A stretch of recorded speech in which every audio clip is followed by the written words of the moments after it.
Assalamualaikum warahmatullahi wabarakatuh.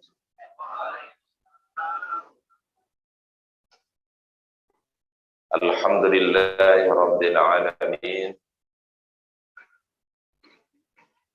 Arsala rasulahu bil huda wa dinil haq liyuzhirahu 'ala dini kullihi wa kafa billahi shahida. Asyhadu an la ilaha illallah wahdahu la syarika lah wa asyhadu anna Muhammadan 'abduhu wa rasuluhu la nabiyya ba'dah. Allahumma salli wa sallim wa barik ala hadzal nabiyil karim sayyidina wa nabiyina wa habibina Muhammadin wa ala alihi wa ashabihi wa man tabi'ahu bi ihsanin ila yaumiddin, amma ba'd. Subhanaka la ilma lana illa ma 'allamtana innaka antal alimul hakim.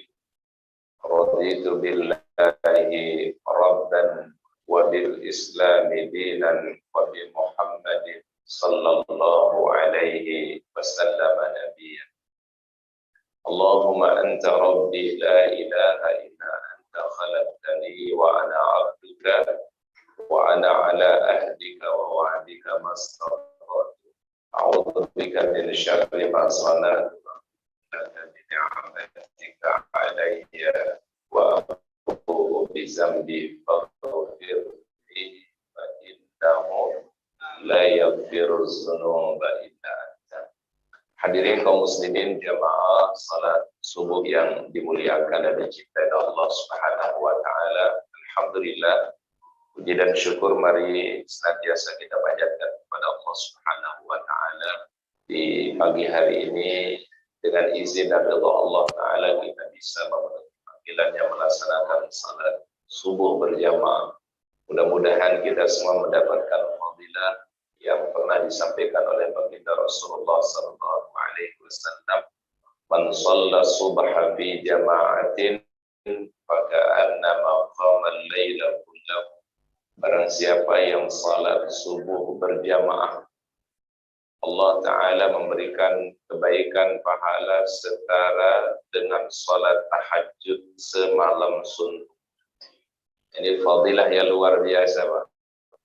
Jadi kalau seseorang mungkin terlewatkan salat tahajud, salat malamnya, ada kebaikan yang Allah Ta'ala berikan. Ketika orang salat subuh berjamaah, maka Allah Ta'ala memberikan pahala seperti salat tahajud semalam suntuk. Luar biasa, sepanjang malam. Itulah pahala salat subuh berjamaah. Jangankan salat fardunya, salat sunnahnya saja lebih baik daripada dunia dengan segala isinya. Raka'atul fajri khairun minad dunya wa ma fiha. 2 rakaat fajar lebih baik daripada dunia dengan segala isinya. Salawat dan salam mari kita sampaikan kepada uswah hasanah kita, teladan kita yang mulia, baginda Nabi Muhammad sallallahu alaihi wasallam. Mudah-mudahan salawat dan salam kita untuk beliau pada yaumul akhir kita mendapatkan syafaat. Hadirin yang dirahmati dan dimuliakan oleh Allah Subhanahu wa taala, pada kesempatan pagi hari ini kita melanjutkan kajian kita masih dalam tema akidah. Kita akan membahas mengenai konsep ihsan menurut Al-Quran dan As-Sunnah, ya, konsep al-ihsan menurut Al-Quran dan As-Sunnah. Kalimat ihsan ini satu istilah yang diambil dari hadis yang disebut dengan hadis Jibril alaihi salam. Satu ketika baginda Rasulullah sallallahu alaihi wasallam ketika duduk dengan para sahabat. Jadi Rasul sedang duduk dengan para sahabat di satu majelis. Tiba-tiba kedatangan seseorang yang asing di tengah para sahabat. Syadidu bayadi thiyab Syadidu sawadi sya'ri. Sifat orang ini adalah rambutnya begitu hitam, pakaiannya begitu bersih putih. Ya, jadi pakaian yang bagus kata para ulama itu yang warna putih. Ya, syadidu bayadid thiyab. Orang kalau dikafankan saja, dipakaikan kafan warna apa, Pak? Putih. Ya, orang yang berhaji, orang berumrah, pakaian yang dia pakai adalah ihram yang warna putih. Syadidu bayadid thiyab, syadidu sawadi syar.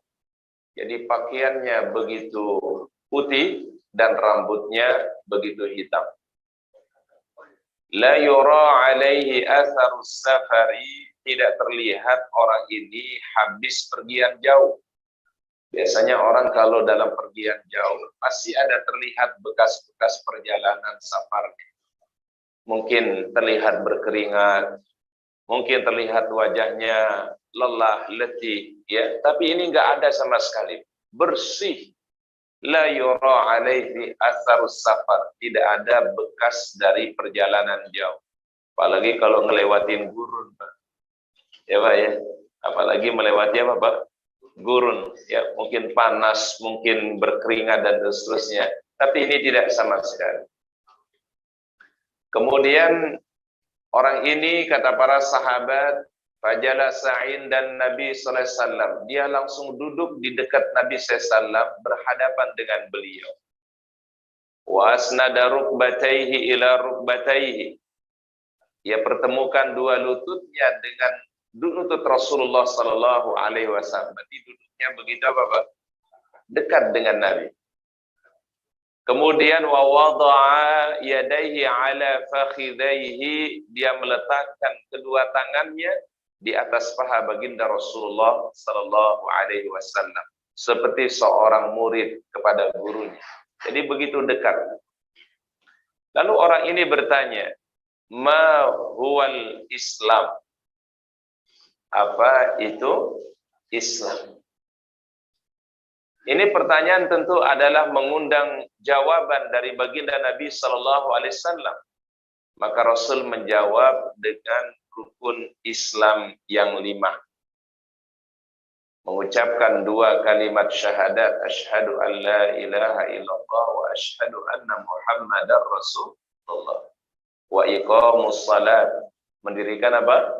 Salat. Kemudian wa atuz zakat, menunaikan zakat. Wa tasumu Ramadan, berpuasa di bulan Ramadan. Wa tahujjul baita in istata'ta ilaihi sabila, yaitu berhaji ke Baitullah bila seseorang itu diberikan kemampuan. Walaupun nanti ada perdebatan sedikit para ulama bagaimana hukumnya ibadah umroh. Kalau ulama mazhab yang 4 itu mengatakan haji itu adalah hukumnya wajib.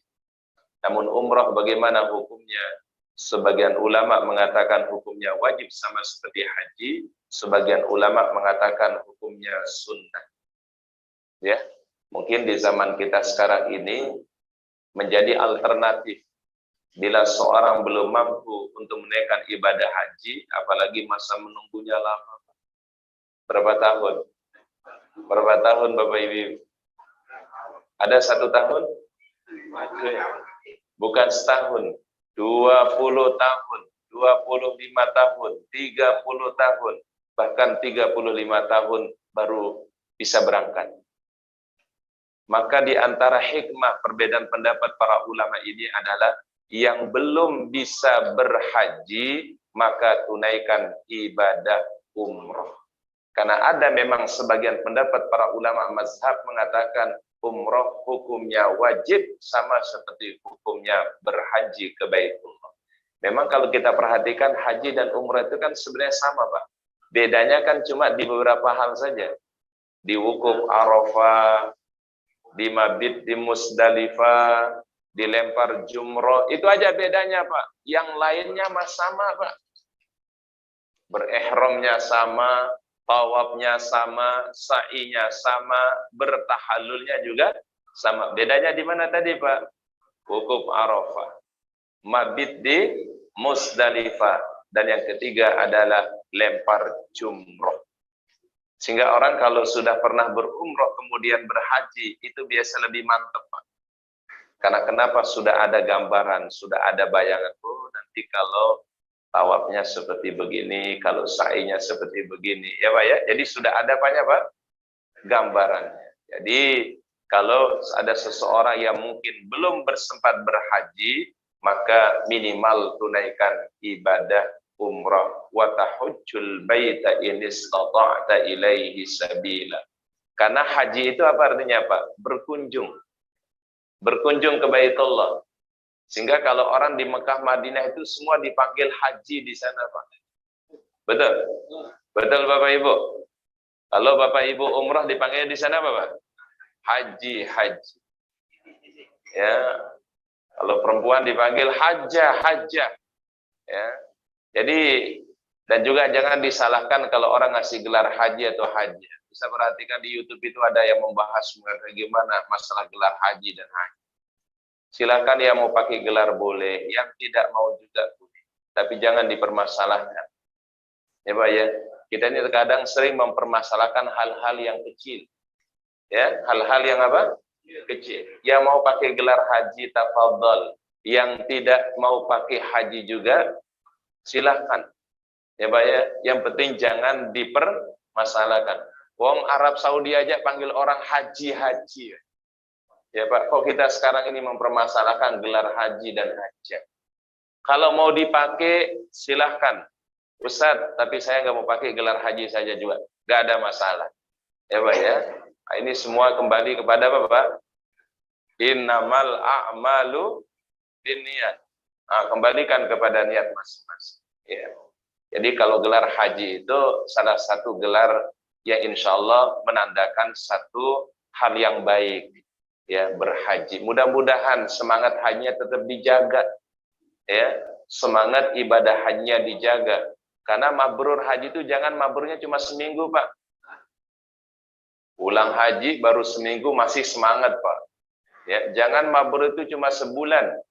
Tapi mudah-mudahan mabrur itu sepanjang hayat kita sampai meninggal dunia. Mungkin kalau pakai gelar haji ada satu pesan moral di situ. Oh, saya sudah berhaji. Oh, saya sudah menjadi haji. Mudah-mudahan semakin baik akhlaknya. Mudah-mudahan semakin baik ibadah. Kita ambil positifnya aja, Pak.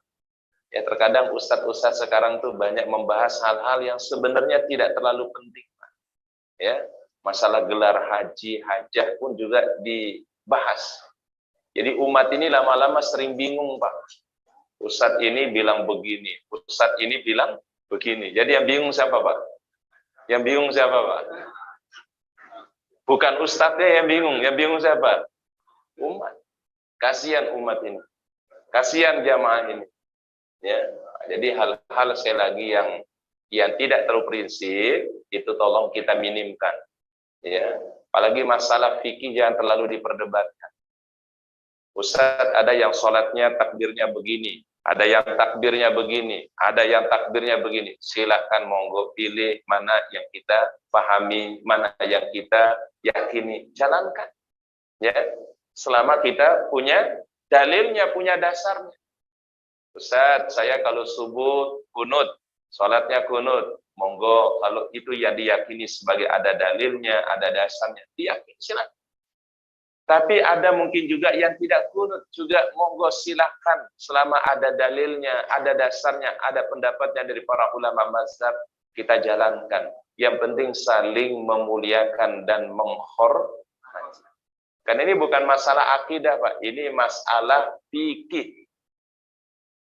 Ada juga perbedaan para ulama kalau zakat fitrah itu pakai beras atau pakai uang. Yang mau pakai beras silahkan, yang mau pakai uang juga silahkan. Yang masalah yang nggak bayar zakat fitrah. Ya Pak ya? Ya Pak ya? Yang masalah yang mana Pak? Yang pakai beras atau yang pakai uang Pak? Yang nggak bayar. Ini nggak mengeluarkan zakat fitrah ya. Silakan yang meyakini, Ustadz saya kalau zakat fitrah itu pakai beras, pakai bahan makanan pokok. Karena yang mengatakan zakat fitrah boleh pakai uang itu ulama besar, Pak, namanya Imam Abu Hanifah. Itu imamnya para ulama mazhab.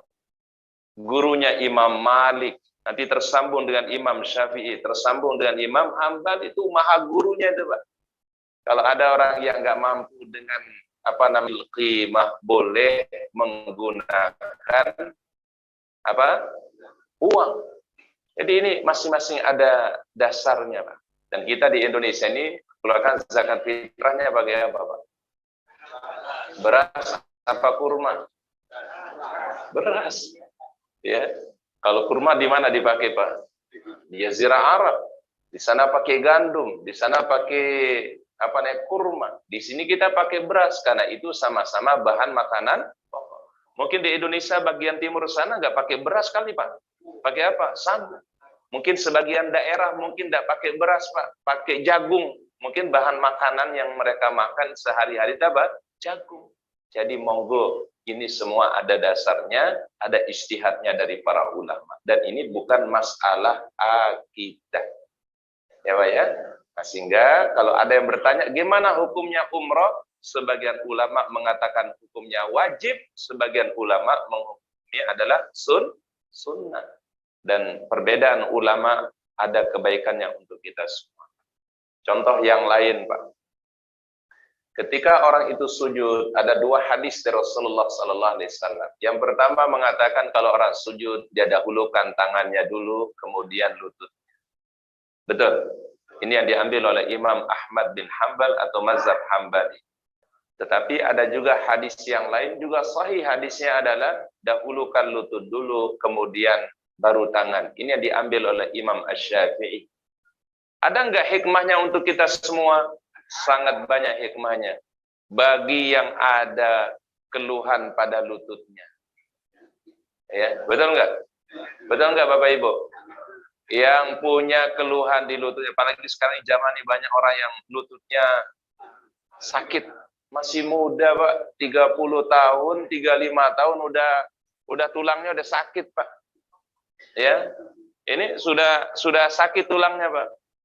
Tidak mungkin dia bisa kalau sujud lutut dulu, kemudian tangan. Aduh, sakitnya luar biasa. Maka mau nggak mau mana dulu, Pak? Tangannya dulu, nahan, baru lututnya. Ini hikmahnya, Pak. Ya. Dan itu semua ijtihadnya para ulama yang kita bisa saling hormati satu dengan yang. Nah, ini tadi yang disebutkan oleh Rasulullah SAW adalah tentang rukun Islam. Setelah beliau menyebutkan rukun Islam, apa kata orang asing ini? Shadaqta ya Muhammad. Apa shadaqta? Benar engkau wahai Muhammad. Bayangkan dia yang bertanya, dia yang membenarkan. Ya, mestinya kalau dia yang bertanya, dia yang bertanya, mestinya kalau dikasih jawaban, oh begitu ya. Betul ya? Nah, ini berarti orang ini kira-kira orangnya nggak tahu atau sudah tahu, Pak? Sudah tahu. Ya, dia alim, bukan jahil. Maka dia mengatakan, shadaqta ya Muhammad. Benar Anda wahai Muhammad. Berarti ini seakan-akan kayak apa, Pak? Kayak apa? Kayak ngetes. Ya, makanya jangan suka ngetes Ustaz. Kalau sudah tahu, cukup tahu aja, jangan ngetes. Ya, kalau yang ditanyakan itu kalau bisa yang kita tidak, atau mungkin mudah-mudahan menjadi ilmu bagi yang lain. Ya, terkadang yang namanya jamaah suka ngetes Ustaz. Ya, ini Ustaz ini bagaimana nih, kita tes saja ya. Ya. Jadi kalau Jibril ini bertanya niatnya supaya jadi ilmu bagi yang lain, bukan untuk mengetes, jadi ilmu bagi yang lain. Ya, Pak ya. Kemudian yang kedua yang ditanya oleh orang asing ini apa? Ya Muhammad, ma huwal iman?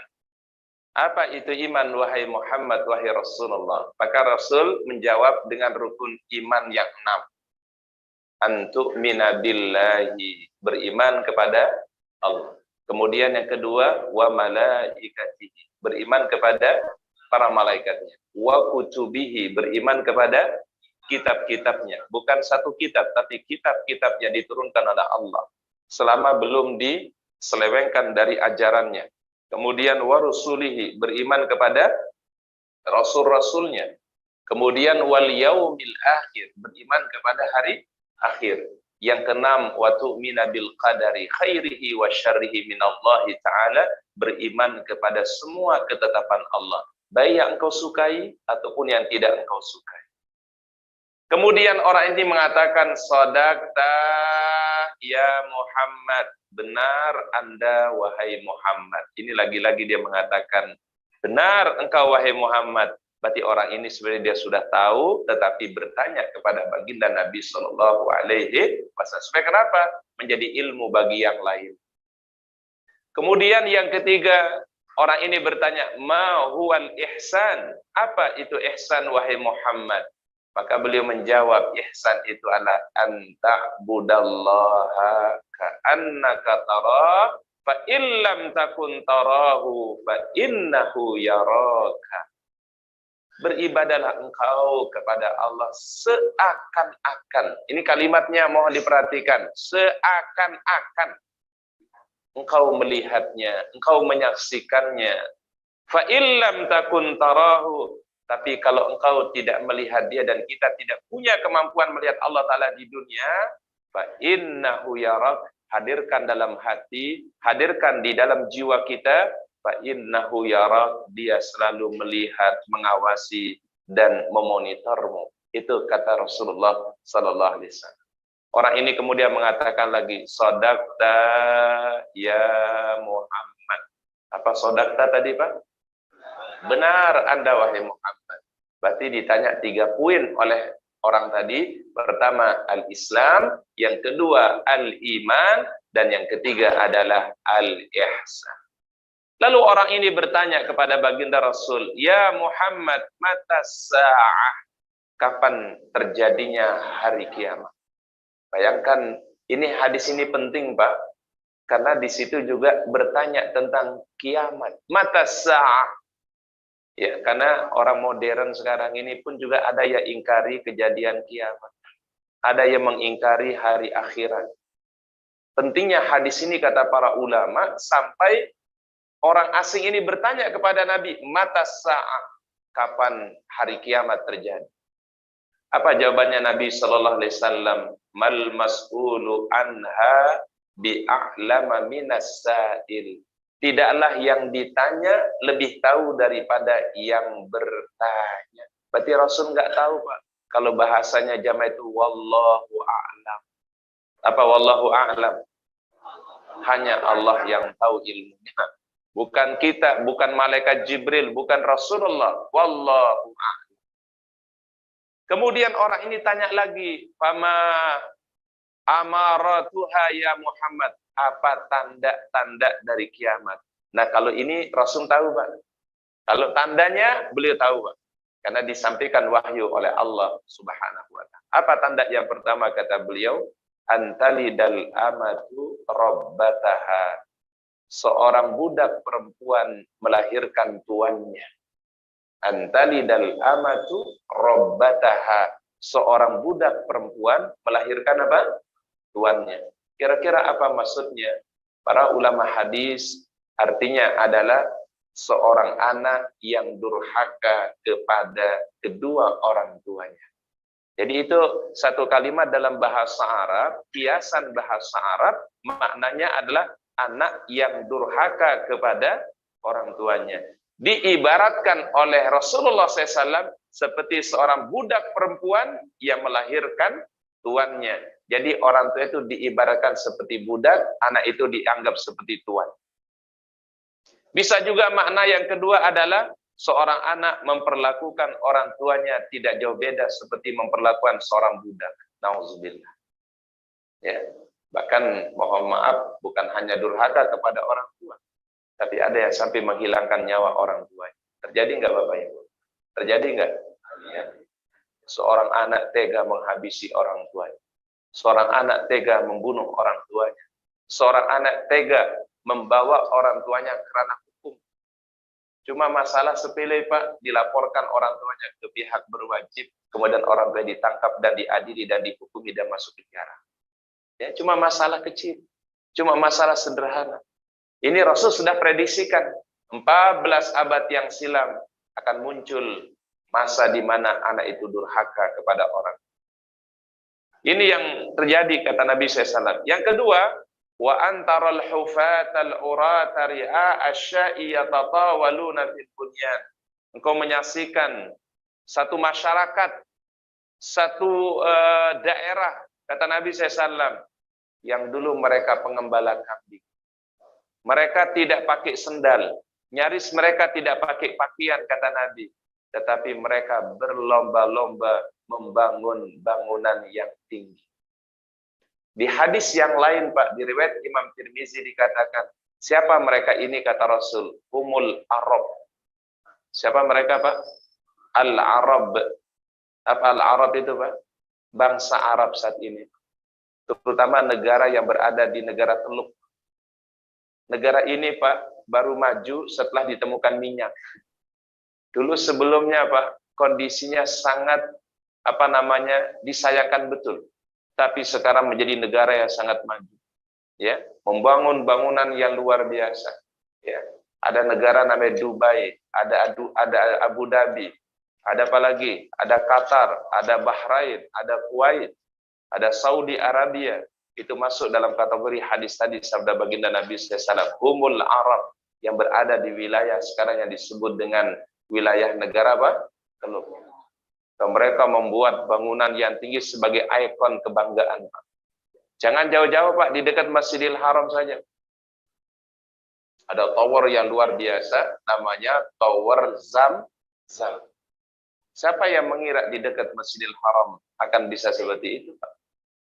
Tapi Rasul sudah prediksikan, humul Arab, kata Nabi, itu adalah bangsa. Bahkan mau dibuat satu kota yang luar biasa di Saudi nanti, Pak. Namanya kota Neom namanya. Sampai perancangnya saja, Pak, itu mengatakan apa bisa terwujud atau tidak. Karena dia punya konsep itu membelah gurun hampir 300 kilo, Pak.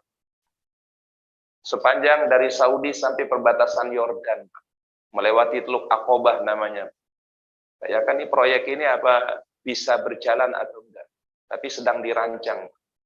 Yang namanya manusia berencana boleh, Pak.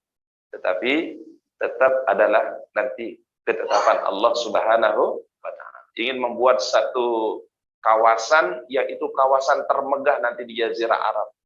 Ya, kota Neom namanya. Ya, ini kan sudah rancangannya sudah ada, Pak. Tetapi yang mau membangun ini masih memperkirakan apa bisa terwujudkan atau tidak. Karena konsepnya ini belum ada mungkin di dunia, Pak. Jadi kota yang begitu megah kan dibuat. Nah, ini yang disampaikan oleh baginda Rasulullah Sallallahu Alaihi Wasallam.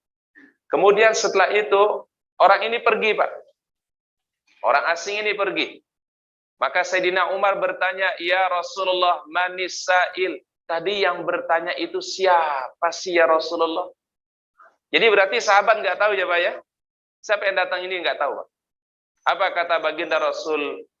Atakum Jibril alaihi salam, yang datang kepada kalian ini adalah malaikat Jibril. Apa tujuannya, kata beliau? Yu'allimukum dinakum, mengajarkan kepada kalian pokok-pokok agama. Maka mengajarkan tentang apa tadi, Pak? Islam, iman, ihsan, dan tanda-tanda akhir zaman. Itu yang menjadi pokok daripada agama ini, Pak. Kemudian para ulama mengatakan di dalam sebuah hadis Rasulullah Sallallahu Alaihi Wasallam bersabda,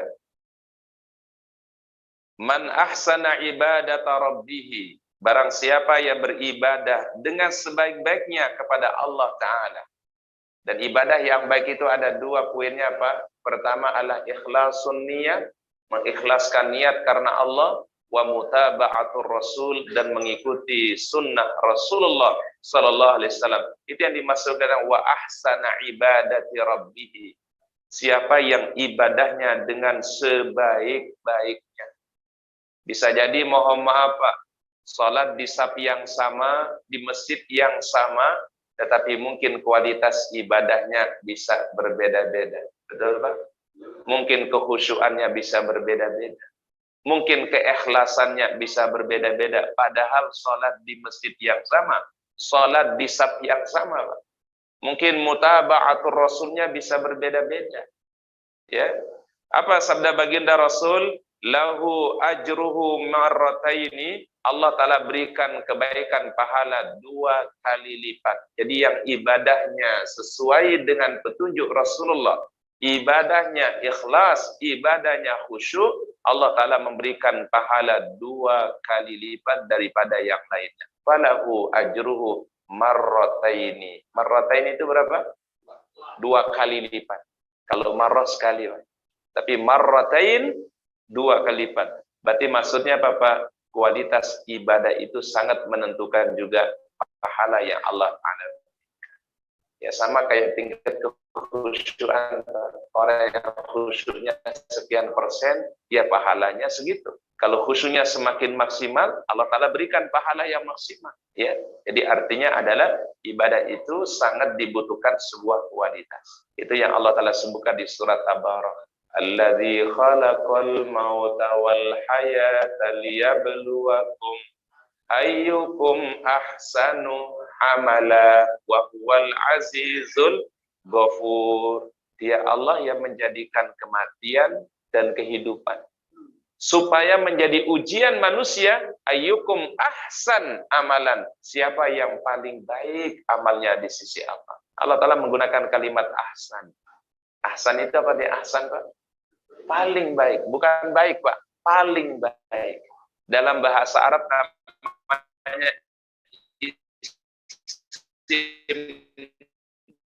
tafdil. Paling baik. Nah, paling maksimal. Dia lakukan dengan sebaik-baiknya, dia jaga keikhlasannya, dia mengikuti petunjuk Rasulullah sallallahu alaihi wasallam, maka disebut ahsanu amalan. Bukan saja hanya banyaknya, Pak, tapi bagaimana juga dia menjaga kualitas ibadahnya. Karena kalau banyak itu nggak disebutkan oleh Rasulullah, tapi yang disebut ahsan, yang terbaik. Bisa jadi ibadahnya sederhana, tetapi kalau ahsan lebih afdal, Pak. Ya. Apalagi kalau ibadahnya udah banyak, ahsan lagi, lebih bagus lagi, Pak. Ya, Pak, ya. Satu lagi, sekali lagi, Pak. Ada orang ibadahnya sedikit, tapi ahsan bagus. Tapi kalau ibadahnya maksimal, ibadahnya banyak, dan ahsan, itu lebih bagus lagi, Pak. Ya, Pak, ya. Jadi, artinya Allah Ta'ala kasih kemuliaan itu karena ahsanu amalan. Ya. Baik, kemudian para ulama mengatakan, ihsan itu disebut juga dalam sebuah hadis oleh baginda Rasulullah SAW, ma min imri'in muslimin tahduru salatun maktubah. Tidaklah seorang muslim menghadiri salat yang wajib. Berarti salat yang wajib itu dihadiri. Maksudnya di mana, Pak? Dilakukan di masjid. Makanya ada kalimat tahduruhu, dihadiri atau menghadiri. Ya kalau di rumah enggak menghadiri namanya. Paham ya, Pak, ya? Ustaz ulangi sekali lagi. Kalimat hadisnya aja menghadiri, Pak. Namanya menghadiri itu biasa diundang, Pak. Betul? Betul ya, Pak, ya? Tapi kalau sholat di rumah bukan menghadiri. Ya. Itu namanya ya menjalankan aja, bukan menghadiri. Tapi kalau dia datang berangkat dari rumah menuju masjid, namanya menghadiri. Kita diundang oleh Allah Ta'ala, lalu kita penuhi undangannya dengan hadir di masjid. Ya kalau di rumah namanya hanya melaksanakan. Tapi kalau diundang dan ia penuhi undangan Allah, namanya apa? Menghadiri. Makanya orang hadir itu bahasa Arabnya pengen datang tuh hadir. Kalau nggak datang bahasa Arabnya goib. Apa, Pak? Goib. Jadi dulu kita kalau kuliah itu, Pak, di absen sama syekh sama dosen itu dipanggil. Ahmad, kalau ada di kelas hadir. Hadir. Tapi dicari, Ali nggak ada di kelas, goib. Teman-teman yang jawab, kalau nggak ada di kelas, wah, goib. Jadi hadir itu lawan katanya apa? Goib. Jadi kalau ada jamaah hadir sholat subuh di masjid ini, berarti hadir. Dia ikuti ta'lim namanya hadir. Tapi kalau nggak sholat subuh di masjid namanya Goib. Tidak ikutin taklim pagi ini namanya goib. Itu goib itu yang nggak ada. Goib namanya, yang nggak terlihat. Jadi ada hadir, ada goib. Kalau kita mah kalau udah goib biasanya sudah identik dengan apa, Pak? Ya, dengan hal-hal mistik biasanya. Ini goib. Ya, apalagi ada majalah goib. Ya, itu udah urusannya tentang jin, sihir, ya Pak ya. Dulu ada majalah Islam namanya majalah goib. Nggak tahu apakah majalah ini masih ada atau enggak. Tapi kalau ini mah bagus dia ini Pak. Kalau ini majalah Islam, betul nih, goib dia. Di situ membicarakan tentang sihir, tentang perdukunan, tapi menangkal dari segi syariahnya. Ya, namanya majalah goib. Dulu teman-teman Lipia banyak yang jadi jadi penulisnya di situ yang LC Pak. Namanya majalah goib. Udah ketahuan isinya kira-kira apa Pak? Apa? Tentang bagaimana menangkal sihir, bagaimana menangkal ain, bagaimana menangkal perdukunan. Itu bagus sih untuk mengkanter ya kesyirikan Pak. Ingat kalau ada perbuatan yang jahat ya, lawannya bagaimana? Harus dikanter. Kalau ada kebatilan merajalela harus diapain? Dikanter. Jadi Ustaz dukung tuh ya majalah itu namanya majalah goib. Karena mohon maaf di masa itu banyak majalah-majalah yang isinya perdukunan, isinya kesyirikan. Muncullah satu majalah Islam namanya majalah goib. Dulu ada majalah Islam namanya Sabili juga. Sabili ya. Nah, itu ada kalau nggak salah kantornya dulu di Kuitang, kemudian dulu pernah di dekat ini nih Otista ya. Jadi itu ada majalah Sabili. Tapi yang paling eksis majalah Islam itu namanya Hidayatullah. Nah, hampir sekarang tuh masih ada Pak, namanya Hidayatullah. Ya, itu pusatnya ada di Cipinang Cempedak situ Pak. Pusat DPP-nya. Kalau pendiri awalnya itu ada di Gunung Tembak, itu di daerah Kalimantan Balikpapan tuh Kalimantan Timur. Ya, itu ada satu wilayah namanya Balikpapan Pak. Di satu wilayah namanya Gunung Tembak. Di kader para dai yang nanti siap terjun ke daerah-daerah terpencil. Namanya Hidayatul. Ada satu pengalaman teman kami Pak, dulu satu pesantren. Jadi kalau orang kuliah di Hidayatullah, sekolah di Hidayatullah, itu harus ditaruh ke daerah Pak. Siap ditempatkan di mana-mana.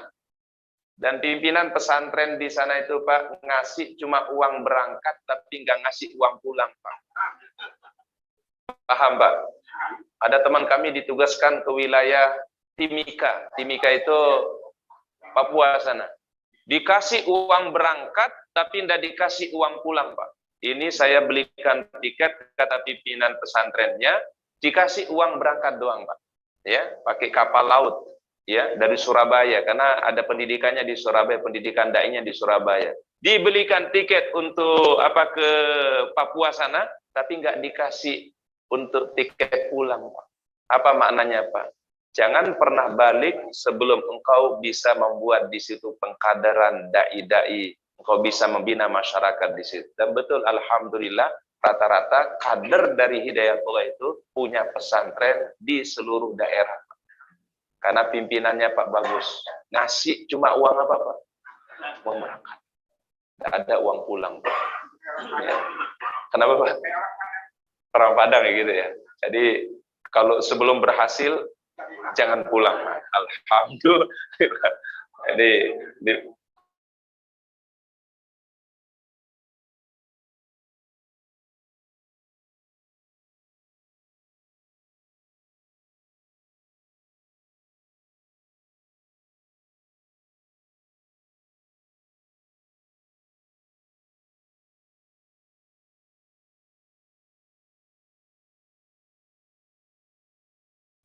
ya. Baik, kemudian para ulama as-salaf menjelaskan ada beberapa bentuk ihsan kita, ya, baik ihsan kepada Allah atau ihsan kepada manusia. Yang pertama ihsan kepada Allah Ta'ala. Al-ihsanu ilallah bi ikhlasil amal ilaihi. Bentuk ihsan kita kepada Allah yaitu menjalankan ibadah semata-mata karena Allah, itu ihsan. Wa ma umiru illa liya'budullah mukhlishina lahuddin. Tidaklah mereka diperintahkan kecuali supaya beribadah semata-mata karena Allah. Jadi ibadah kalau dia karena Allah, mengharap ridha Allah, maka itu yang disebut dengan ihsan. Kemudian yang kedua, bentuk ihsan yang kedua kata para ulama, al-ihsan ilal walidain, berbuat ihsan kepada kedua orang tua. Setelah kita tunaikan ibadah kepada Allah, maka tidak ada ihsan yang paling utama kecuali kepada kedua orang tua. Wa qadha rabbuka alla ta'budu illa iyyahu wa bil walidaini ihsanan. Berbuat ihsanlah kepada kedua orang tua. Apalagi orang tua kalau sudah usia lanjut. Itulah ihsan yang paling utama. Itulah ihsan yang paling terbaik. Oleh karenanya Bapak Ibu, bisa jadi ada orang amalnya sedikit, tapi karena berbakti sama orang tua, Allah Ta'ala ridhoi. Mungkin amalnya sederhana, amal ibadahnya yang lain sedikit, tetapi karena dia sayang sama orang tua, memuliakan orang tuanya, berbakti kepada orang tuanya, itulah yang menjadikan dia mulia di sisi Allah Subhanahu wa Ta'ala. Karena para ulama mengatakan, Pak, ada 3 hal di dalam Al-Quran. Kalau satu ditunaikan, yang lain tidak ditunaikan, tidak diterima oleh Allah, Pak. Ada 3 hal kata para ulama di dalam Al-Quran. Kalau ditunaikan satu saja, yang lain tidak ditunaikan, tidak diterima oleh Allah. Apa 3 hal itu? Yang pertama, ati'ullah wa ati'ur rasul. Taatlah kepada Allah, taatlah kepada Rasul. Ustadz, saya taat kepada Allah Ta'ala saja, tapi tidak taat kepada Rasulullah. Gak bisa, Pak. Saya hanya beriman kepada Allah, tapi tidak mau beriman kepada Rasulullah. Gak bisa. Karena kita mengucapkan 2 kalimatnya pun juga 2 kalimat syahadat. Betul? Asyhadu an la ilaha illallah wahdahu la syarikalah wa asyhadu anna Muhammadan abduhu wa rasuluh. Kita bersaksi tidak ada Tuhan yang disembah kecuali Allah yang Maha Esa, tidak ada sekutu baginya, dan aku bersaksi Nabi Muhammad adalah hamba Allah dan Rasulnya. Bahkan menjadi doa habis berwudu. Betul ya Pak ya? Setiap baca kalimat itu kata Rasul, asyhadu an la ilaha illallah wahdahu la syarikalah wa asyhadu anna Muhammadan abduhu wa rasuluhu. Allah Ta'ala buka pintu surga yang 8. Silakan masuk dari pintu mana saja yang engkau inginkan. Udkhulul jannata min ayyi abwabin syi'ta. Itu Allah Ta'ala persilahkan. Setiap orang yang mengucapkan asyhadu an la ilaha illallah wahdahu la syarikalah wa asyhadu anna Muhammadan abduhu wa rasul, setiap selesai berwudu. Yang kedua, 2 hal yang tidak bisa dipisahkan adalah anishkurli wali walidaika, bersyukurlah kepada aku firman Allah, dan bersyukur juga kepada kedua orang tuamu. Belum kita dinamakan bersyukur kepada Allah kalau kita tidak pandai bersyukur kepada orang tua. Sehebat apapun ibadah kita kepada Allah, kalau tidak baik kita kepada orang tua, ibadah yang lain itu ditolak oleh Allah. Anishkurli wali walidaika, bersyukur kepadaku firman Allah, dan juga bersyukur kepada siapa? Kedua orang tua.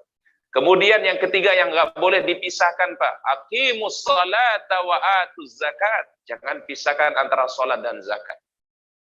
Ada orang melakukan sholatnya rajin, tapi begitu kewajiban zakat, dia tidak tunaikan.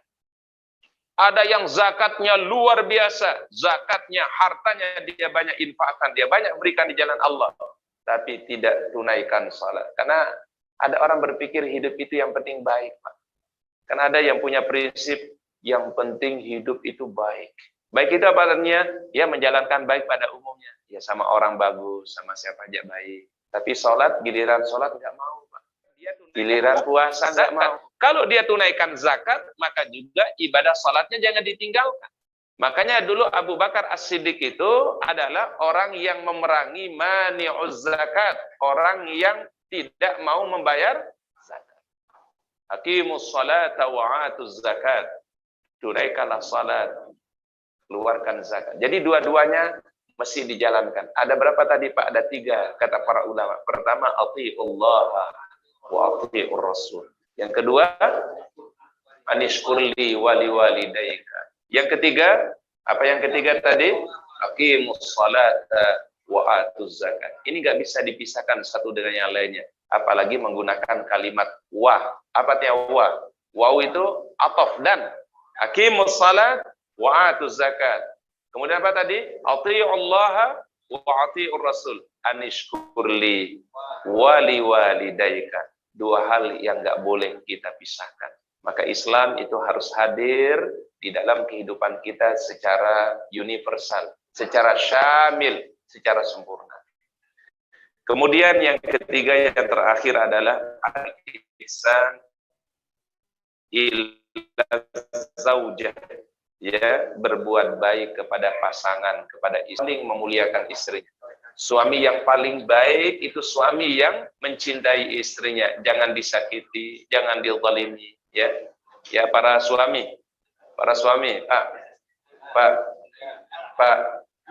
Pak. No, ibu-ibu udah senang banget.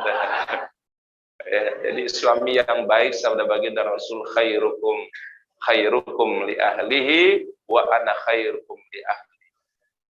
Orang yang paling terbaik, kata Nabi, yang paling baik kepada istrinya, yang paling memuliakan istrinya. Kita ini, mohon maaf, sebagai suami banyak terbantukan oleh istri kita. Kita mungkin yang kita pikirkan satu dua, kalau mereka yang mereka pikirkan sangat banyak. Makanya otaknya perempuan itu lebih besar dibandingkan otaknya laki-laki. Kalau di segi bentuk, Pak, ya, kenapa? Ibu-ibu itu banyak yang dipikirin. Ini ibu-ibu taklim, nggak tahu pikirannya kemana nih. Ya. Betul nggak, Bu? Betul nggak, Bu? Ya, wow, banyak tugas ya, mikirin ini, mikirin ini, ya. Kalau bapak-bapak ya fokus, kalau udah satu, ya satu aja yang dipikir. Kalau ibu-ibu ini dipikirin banyak sekali, suaminya, anaknya, cucunya, apa yang mau dikerjain hari ini. Ya, mudah-mudahan Allah Ta'ala balas semua kebaikan pasangan kita, insya Allah. Ya, maka suami yang baik adalah suami yang memuliakan istrinya. Maka rumah tangga yang sakinah, mawaddah, warahmah adalah rumah tangga yang selalu memuliakan pasangannya. Mudah-mudahan Bapak Ibu dijadikan sebagai pasangan yang sakinah, mawaddah, warahmah. Insya Allah mudah-mudahan jodohnya sampai wafat, sampai ajal menjemput kita semua. Ya, baik, wallahu a'lam bishawab. Mungkin itu yang bisa kami sampaikan. Semoga Allah Ta'ala memberikan ilmu yang bermanfaat, Allah hadirkan keberkahan dan kemuliaan. Kalau ada yang mau sharing, mau bertanya, kami beri kesempatan. Silakan, Pak.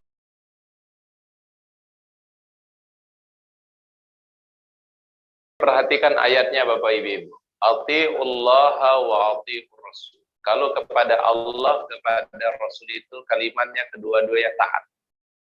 Artinya mutlak, ya Pak ya. Tapi kepada pemimpin bukan mutlak. Ya, ini perlu diperhatikan, Pak. Ketaatan kepada pemimpin. Pemimpin ini banyak, Pak. Bukan hanya presiden sebenarnya, Pak. Mulai dari pemimpin yang paling terkecil, Pak. Dari Pak RT. Di atasnya Pak RT, Pak apa? Pak RW. Di atasnya Pak RW apa? Lurah. Di atasnya lurah, camat. Di atasnya camat, wali kota. Ya. Kemudian di atasnya wali kota, gubernur. Ya, kalau mungkin di daerah itu ada bupati ya. Di atasnya itu adalah apa namanya, presiden atau raja. Ya.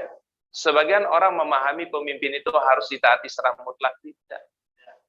Ya Pak ya. Kalau dia baik, kalau dia benar, kita apresiasi.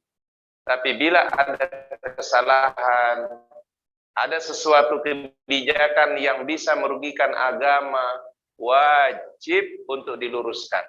Gak boleh diam. Nah, sebagian orang itu ada mengatakan, yang penting kalau kepada pemimpin, maka kita taat aja. Hatta dia berbuat yang salah, kita taat saja. Ini adalah anggapan yang salah. Keliru. Bukankah Rasul mengatakan bila ada kemungkaran, robah dengan tangan? Nggak bisa dengan tangan, robah dengan apa? Lisan. Nggak bisa dengan lisan, robah dengan apa? Wazalika adhaful iman. Itu adalah yang paling selemah-lemahnya iman. Misalnya, mohon maaf, suami bersalah, istri wajib mengingatkan. Bukan berarti isi manu, terus bukan. Kalau suaminya baik, merintahkan kepada yang baik, dia taat. Tapi kalau perintahnya menyimpang daripada agama, merugikan syariat Allah Ta'ala, maka seorang istri boleh dia memberikan masukan, boleh dia memberikan nasihat. Bukan berarti diam dan taat sepenuhnya, enggak. Inilah bedanya Pak, taat kepada Allah, taat kepada Rasul. Mutlak. Tapi kalau taat kepada manusia, kalau dia baik kita taat, tapi kalau kebijakannya tidak baik, maka tidak ada ketaatan pada kemaksiatan kepada Allah. Nah, itu bedanya Pak. Jadi enggak mutlak ketaatan kepada manusia. Hatta mohon maaf orang tua, boleh enggak kita tidak taat kepada orang tua? Boleh. Bila itu menyimpang dari akidah, menyimpang dari kebenaran. Ada cara yang diberikan oleh Rasulullah SAW bagaimana memunculkan ihsan ini. Pertama kata para ulama, waktu salat takbiratul ihram, bayangkan kata Nabi kalau ini menjadi salat yang terakhir. Begitu takbiratul ihram, Allahu Akbar. Bayangkan ini mungkin salat perpisahan kita dengan dunia ini. Itu akan memunculkan ihsan kepada Allah. Yang kedua caranya adalah waktu salat kita diminta oleh Nabi mengingat zikrul maut. Apa zikrul maut? Apa mengingat apa Pak? Kematian. Bagaimana ketika nanti jasad ini terbujur kaku, tidak bisa ngapa-ngapain? Di mana nanti kita di alam barzah, di situ gelap, ya, kita akan ditanya, kita cuma sendiri saja, tidak ada yang menolong kita kecuali amal saleh kita. Nah, itu kita bayangkan, itu akan memunculkan ihsan. Kemudian yang ketiga, baru yang tadi disebutkan, kita bayangkan bahwasanya Allah selalu melihat kita, memonitor kita, mengawasi gerak-gerik kita, mulai dari takbiratul ihram sampai kita salam. Dan ini ihsan ini yang paling penting dari Asmaul Husna, Pak. Ya, dari semua Asmaul Husna dalam ibadah kepada Allah, puncaknya nanti namanya ihsan. Apa ihsan? Selalu merasa dilihat, diawasi, dimonitor oleh Allah. Kalau kita ini menjaga ihsan ini luar biasa, Pak. Kita akan menjaga ucapan kita, perbuatan kita, sikap kita, apalagi orang-orang yang diberikan amanah oleh Allah. Kalau dia punya ihsan, dia tidak akan pernah melakukan sesuatu kecuali yang Allah Ta'ala ridhai, Pak. Itulah pentingnya yang disebut dengan ihsan. Dan ihsan ini kan perbuatan hati, Pak, bukan perbuatan fisik. Amalul qulub. Kontrol yang paling baik itu kan hati sebenarnya, Pak. Betul ya, Pak ya? Betul nggak, Pak? Orang kalau nggak punya kontrol dari hatinya, dia akan berbuat sebebasnya. Dan bahkan dia mungkin tidak punya rasa malu kalau nggak punya kontrol diri. Tapi kalau dia punya kontrol diri, ihsan, insya Allah mudah-mudahan itu menjadi penjaga orang itu dari hal-hal yang tidak baik. Nah, itu cara untuk bagaimana kita bisa maksimalkan ihsan itu di dalam kehidupan kita sesuai petunjuk Rasulullah Sallallahu Alaihi Wasallam. Baik, mungkin itu yang bisa kita kaji pada kesempatan hari ini. Semoga jamaah sehat semua, barokah, panjang umur, dan mudah-mudahan kita dipertemukan di kesempatan bulan depan dalam kondisi sehat wal afiat. Kita tutup doa kafaratul majlis. Subhanakallahumma bihamdika asyhadu an la ilaha illa anta astaghfiruka wa atubu ilaik. Assalamualaikum warahmatullahi wabarakatuh.